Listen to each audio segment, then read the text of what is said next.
ଆଚ୍ଛା, ପିଲାବେଳ କାର୍ତ୍ତିକ ପୂର୍ଣ୍ଣିମା କଥା ମନେ ଅଛି? ଗୋଟେ କଥା ମନେ ପଡିଲା।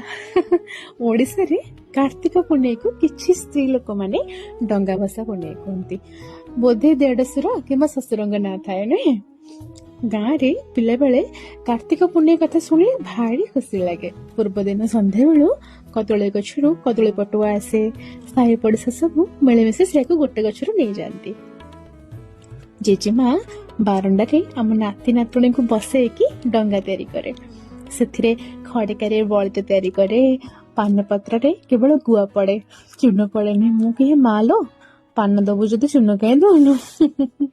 ଆଉ ଅରୁଆ ଚାଉଳ, ଦୁବ, ଗେଣ୍ଡୁ ଫୁଲ ଆଉ କିଛି ଆଠଣା କି ଟଙ୍କାଟା ପଡେ। ତାପରେ ଭୋର 3ଟାରେ ଉଠି ଶୀତରେ ଥୁରଥୁର ହେଇ ଗାଧେଇ ନଈ କିମ୍ବା ପୋଖରୀରେ ଯାଇକି ଆମେ ଡଙ୍ଗା ଭସାଉ। ସେ ଗୀତ ଆ କା ମା ବଇ ନୁହେଁ?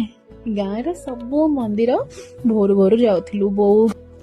ଏବେ କୁହ, ସେ ସୋଲୋ ପ୍ଲାଷ୍ଟିକ କାଗଜ ଡଙ୍ଗା ତୁମର ଏବେ ପ୍ରତିସ୍ଥାପନ